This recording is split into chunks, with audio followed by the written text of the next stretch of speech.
I saw my country torn by war, but I believed in its people. We turned fighters into farmers, planting peace where violence once ruled. In the heart of West Africa lies Burkina Faso, a landlocked country long associated with political instability and ongoing conflict in the Sahel region. In recent years, vast areas of its northern and eastern territories had become no-go zones, where state authority collapsed under the weight of armed insurgencies and militant groups. But today, a new chapter is quietly unfolding, one that is gaining increasing attention across the region. Under the leadership of Captain Ibrahim Traore, the government of Burkina Faso has launched an ambitious nationwide effort aimed at reintegrating thousands of former combatants into civilian life through agriculture. What began as a small pilot initiative has since grown into one of the most comprehensive post-conflict reintegration strategies in West Africa. The central idea is straightforward. Provide former fighters, many of whom were recruited as teenagers, with land tools training and access to small loans so they can begin new lives as farmers. Traoré's administration believes this strategy addresses not only the security threat, but also the deeper social and economic roots of the conflict. Early indicators suggest the approach is having a measurable impact. More than 8,000 individuals previously involved in armed groups have voluntarily disarmed and enrolled in what is now known as the Green Reintegration program. They are being trained in modern agricultural practices, including soil management, crop rotation, and irrigation, and are encouraged to contribute to local food systems. Traoré's government describes this initiative not as charity, but as an investment in national stability. Each participant receives a legally recognized plot of land, technical support, and access to microcredit to purchase tools or livestock. In return, they are expected to become productive contributors to their communities. International observers have taken note. Some analysts have called it one of the most pragmatic peace-building strategies in Africa today. Others see it as a long-term experiment in post-conflict economic recovery, one that may offer valuable lessons for other fragile states in the region. Still, challenges remain. Security threats persist in several provinces, and sustainable funding for the program will depend on local revenue generation and continued political will. But the early signs, both on the ground and from satellite imagery, suggest that the program is beginning to shift the trajectory of key regions. In areas once marked by violence and displacement, cultivated farmland is reappearing. In some villages, markets have reopened, and internally displaced families are starting to return home. What is happening in Burkina Faso may not be revolutionary in design, but in a region exhausted by cycles of conflict, the practical impact of turning former fighters into food producers could prove transformative. And while it is too early to call it a complete success, one thing is becoming clear. A country once defined by its crises is now actively attempting to define its recovery one field at a time. Found this worth your time? Leave a comment, hit like, and subscribe to support more reporting from the ground. To understand the rationale behind Burkina Faso's reintegration strategy, it is important to examine the profiles of the individuals who once took up arms. The vast majority of fighters involved in the country's insurgency were not driven by rigid ideology or religious extremism.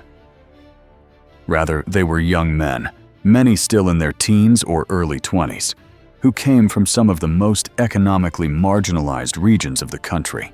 These individuals often lived in rural areas, with limited access to education, healthcare, or formal employment. In many cases, the state was absent or deeply distrusted.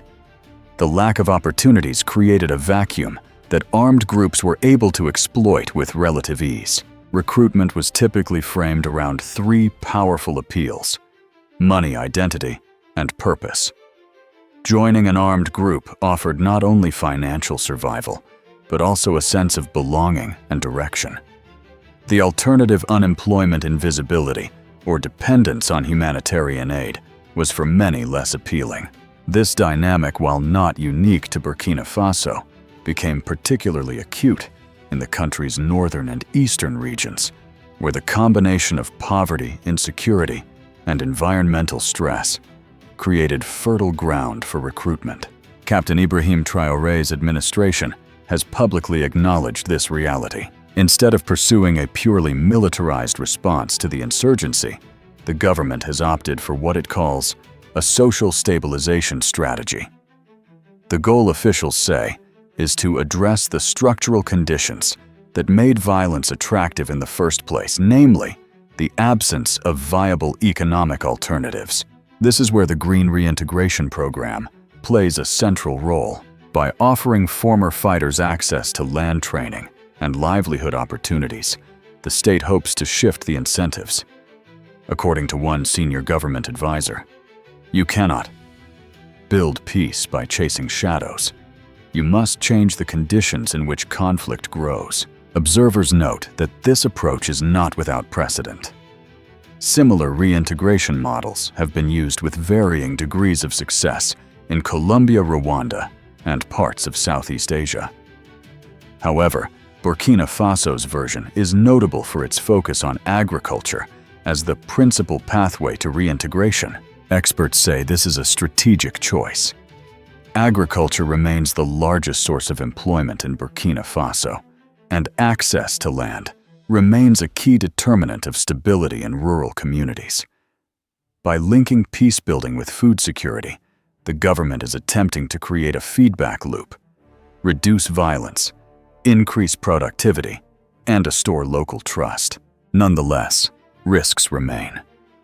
Some critics worry that the strategy may inadvertently reward those who picked up arms, while others point to logistical challenges in scaling the program equitably across regions still facing sporadic attacks. Even so, international agencies monitoring the process have described it as one of the most grounded and context-specific responses to rural conflict in the Sahel. If the approach continues to show results, it could reshape not just Burkina Faso's security landscape, but its social contract with an entire generation of youth who for too long felt they had no stake in their country's future. These young men did not grow up dreaming of conflict. Many were simply searching for meaning, belonging, and a way to survive in a world that offered them little. And perhaps the real question is not why they chose violence, but why peace never felt like an option.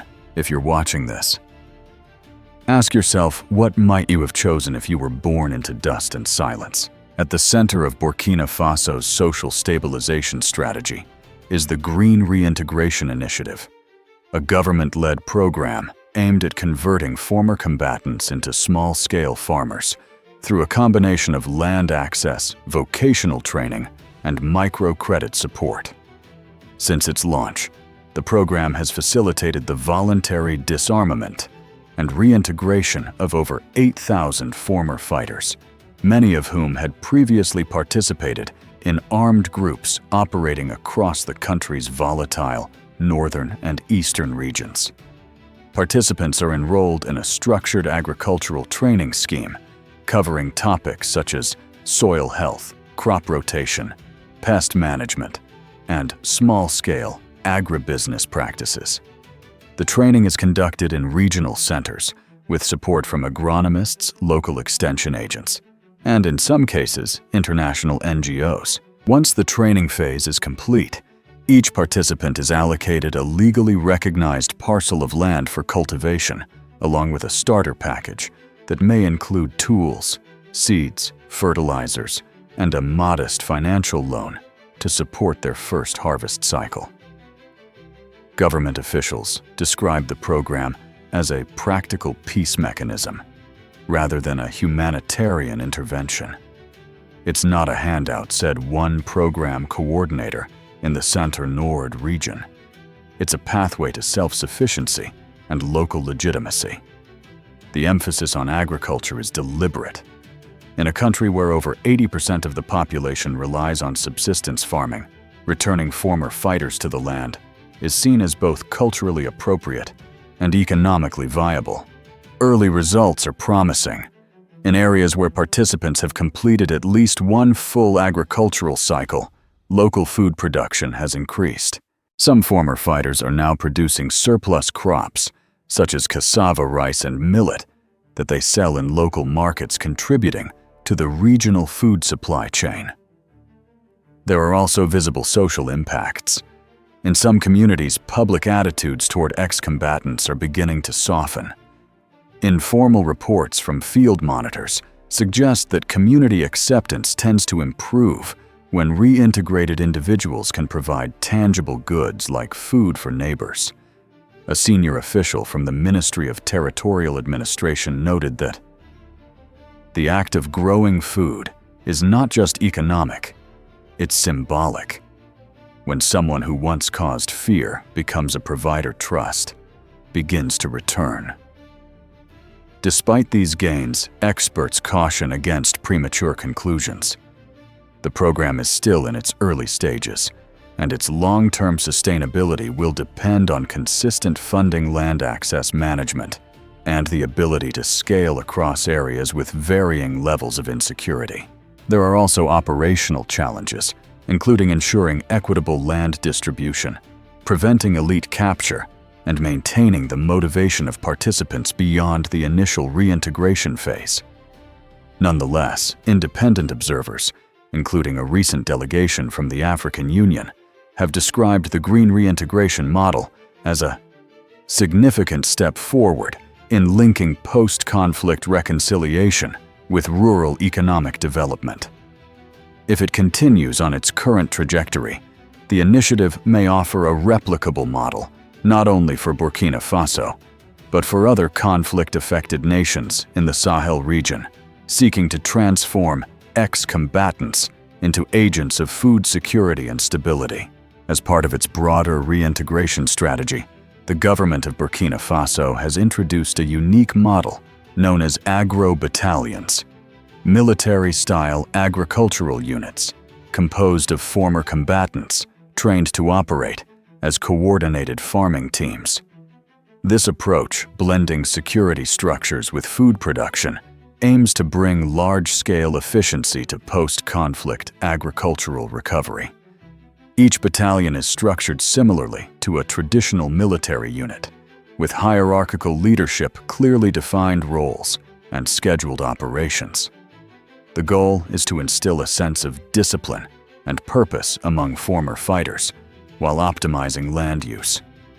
According to officials from the Ministry of Agriculture, Agro battalions are currently active in several provinces, cultivating thousands of hectares of previously abandoned or insecure farmland.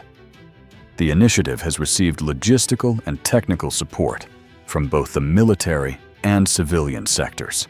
Teams are advised by agronomists and soil scientists, while infrastructure, such as irrigation systems and solar-powered water pumps, is coordinated through national engineering and logistics divisions. In many cases, military supply chains are being repurposed to transport seeds, tools, and fertilizers to remote agricultural sites. Initial data suggests the model is yielding promising results. In some locations, crop yields within agro battalions have outperformed local averages by up to 30%, due in part to coordinated planting schedules, pooled resources, and the use of scientific farming methods. Crops being grown include staples such as millet, cassava, rice, and onions. The food produced is not only sold in local markets, but is also being used to support national food systems, including school feeding programs, orphanages, and even army canteens. Officials describe this as a closed-loop development model, where former fighters contribute directly to the stability and resilience of the state they once opposed. Beyond productivity, the government highlights the psychological benefits of the agro battalion structure. Many participants, after years of living in unstable and violent conditions, reportedly find comfort in the routine and shared mission of these organized farming units. According to a field officer overseeing implementation in the Sahel region, many of these men have spent years in highly structured environments. Replacing a gun with a shovel doesn't mean removing discipline. It means redirecting it. While still relatively new, the Agro battalion model is drawing attention from regional policymakers.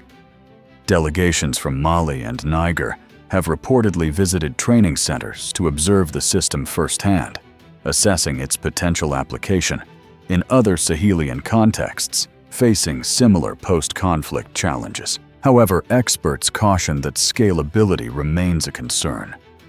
Managing large-scale land access, maintaining morale, and ensuring food distribution fairness will be essential for long-term success.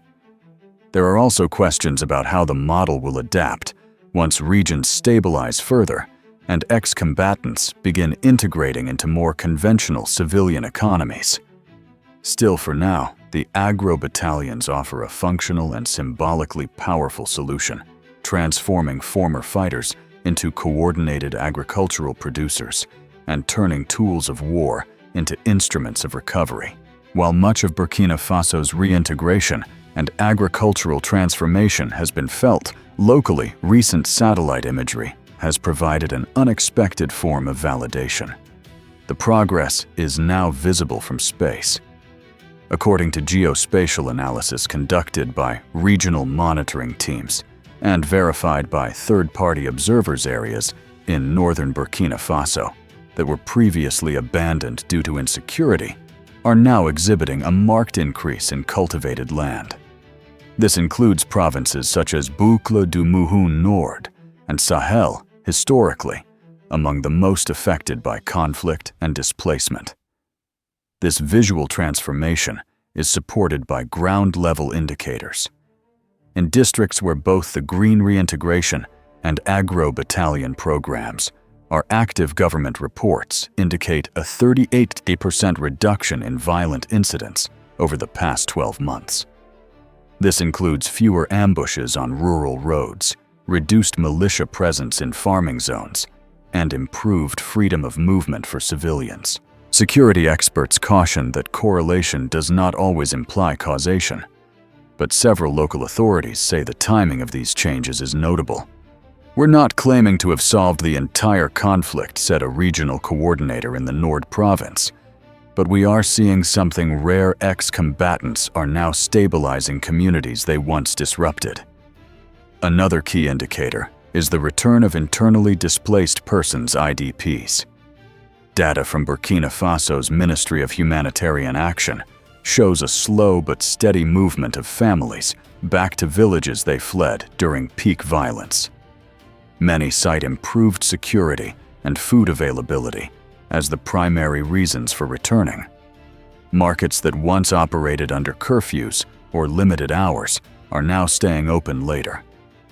Schools have reopened in some areas, and local health clinics report fewer trauma-related cases linked to armed activity. Economically, the shift is also being felt. Recent figures from the Ministry of Agriculture and Trade show that exports of key agricultural products, such as sesame, yams, and cashews, have increased by 22% year-on-year. Officials attribute this partially to the productivity of agro battalions and the expansion of arable land under the reintegration schemes. This growth is also bringing modest but important financial inflows into the national economy. The increase in exports has improved Burkina Faso's trade balance and created new opportunities for rural employment in transport, storage, and food processing sectors. International partners, including representatives from the African Union and the United Nations Development Programme (UNDP), have acknowledged the momentum. In a recent policy brief, the UNDP described Burkina Faso's approach as an emerging model for post-conflict food sovereignty, noting its potential relevance for other Sahelian states grappling with protracted violence and climate-induced displacement. Still, challenges remain. Access to reliable irrigation, climate variability, and the possibility of armed group retaliation are all risks that could reverse gains if not proactively managed. Nevertheless, many agree that something significant is happening. A country once defined by humanitarian crisis is beginning to regain control, not through military dominance, but by cultivating peace from the ground up. What began as a fragile idea, converting fighters into farmers, is now reshaping the land, and perhaps the very definition of peace. In fields once marked by fear, rice now grows, and in communities that once hid at dusk, children are beginning to laugh again. Quiet victories like these often go unnoticed, but they matter. Do you believe such stories deserve more space in our global conversations? In addition to its post-conflict reintegration efforts, the government of Burkina Faso has introduced another notable program that blends criminal justice reform with agricultural development. Launched under the broader vision of soil to sovereignty, this initiative offers inmates in the country's correctional system an opportunity to reduce their sentences by working on state-run farms. According to officials, for every month a prisoner works in agricultural production, they receive a 3-month reduction in their remaining sentence. The scheme, while unconventional, is not without precedent. Similar models have been piloted in parts of Latin America and Asia. However, Burkina Faso's version stands out due to its integration with national food systems and its alignment with broader post-conflict development goals. Prisoners who volunteer for the program receive training in basic farming techniques, soil management, and animal husbandry. Upon release, many possess the skills needed to join the formal agricultural workforce or apply for microloans under existing reintegration initiatives. Supporters argue that the program addresses 2 major challenges: simultaneously prison overcrowding and rural labor shortages. Most of these individuals will eventually re-enter society, noted a senior official at the Ministry of Justice. The question is, do we release them with no income prospects, or do we prepare them to contribute productively to the economy? Early feedback suggests the program is having a positive impact. Correctional officers report improved inmate behavior among those involved in the farming initiative, and post-release employment rates have risen in regions where training centers are operational. Agricultural output from prison farms is used to support public institutions, such as schools, hospitals, and food assistance programs, further strengthening local food security. Critics, however, have raised concerns about potential labor exploitation and the need for independent oversight. Human rights groups have called for transparency around consent procedures, working conditions, and the distribution of profits from state-run agricultural projects. In response, government officials have emphasized that participation is voluntary and that all labor is compensated either through sentence reduction or post-release employment opportunities. The broader Soil to Sovereignty campaign extends beyond prison reform.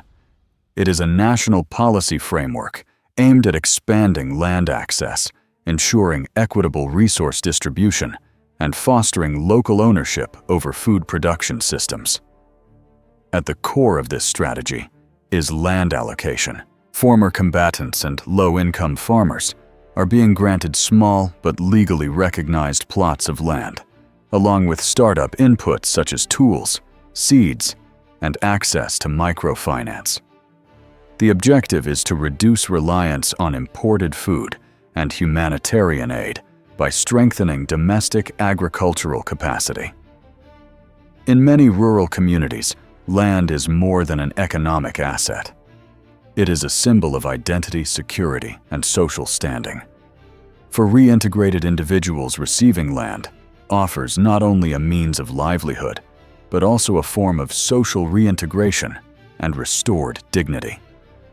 The government hopes that by anchoring individuals in productive land use, it can prevent recidivism, reduce future conflict recruitment, and establish long-term rural stability. So far, the model has drawn praise from regional policymakers and agricultural economists. Delegations from Mali, Niger, and Chad have visited program sites citing interest in replicating similar initiatives within their own justice systems and post-conflict strategies. As with previous efforts, sustainability remains the central challenge. Maintaining fair land distribution, ensuring access to water resources, and managing expectations among participants will determine the long-term viability of the program. Nonetheless, early indicators point to a promising intersection of justice, food security, and national development policy. The transformation underway in Burkina Faso, while still evolving, and is beginning to attract international interest as a potential model for post-conflict recovery in fragile regions across the Sahel and beyond. At the core of this approach lies a clear principle. Peace is not built by suppressing violence alone, but by addressing the underlying conditions that allow it to take root: poverty, marginalization, and the absence of meaningful opportunity. Burkina Faso's strategy combines three key elements: disarmament through dignity, by offering former fighters a viable alternative to violence; agriculture as a stabilizing force, using land and food production as tools for social reintegration; local ownership, by relying on national resources and institutions rather than donor-driven models. This framework, described by some policy analysts as the Burkina blueprint, is now being studied by regional actors, including Mali, Chad, and Niger. These nations face similar challenges: widespread youth unemployment, degraded trust in state institutions, and growing insecurity exacerbated by environmental stress and climate change. According to a recent report by the African Union Peace and Security Council, Burkina Faso's model represents a locally driven, cost-effective, and replicable method for merging security and development objectives in fragile contexts. The approach has also attracted attention from development organizations. The United Nations has sent technical teams to evaluate the scalability of the Green Reintegration and soil-to-sovereignty programs. Preliminary assessments praise the program's financial sustainability, in part due to the creative reuse of existing infrastructure, such as military logistics and public land, and its alignment with SDG goals related to food security, inclusive economic growth, and peaceful societies. Despite these endorsements, experts warn against overgeneralization. What works in Burkina Faso may not automatically work elsewhere. Cultural dynamics, land tenure systems, and the nature of armed groups vary across countries. Replication will require adaptation to local contexts, and success will depend on political will, community participation, and continued investment in social services.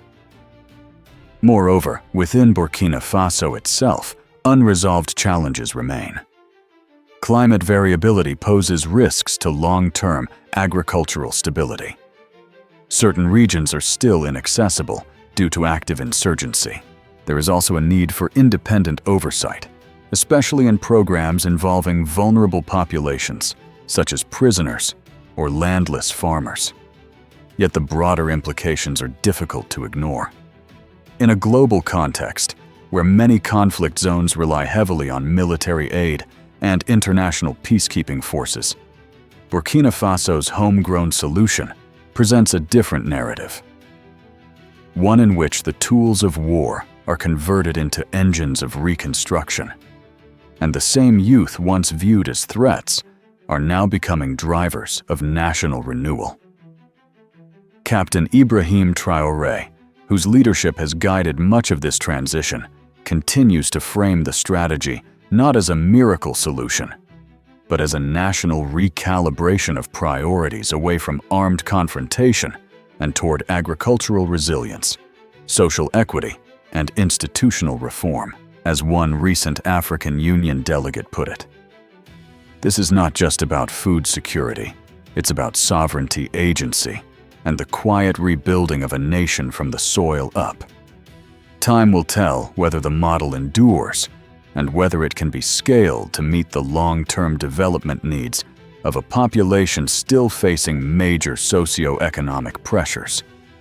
But for now, Burkina Faso offers a compelling case study in what post-conflict renewal can look like when anchored in pragmatism, dignity, and local capacity, and a reminder that in some places, the seeds of peace are literally being sown. Burkina Faso may still face uncertainty, but in the soil in the hands of its people, something remarkable is taking root. It's not just food, it's dignity, identity, ownership. This is not a perfect story, but it is a real one. If you found hope in this journey, consider sharing it. Not for virality, but because someone somewhere may be looking for proof that change is still possible.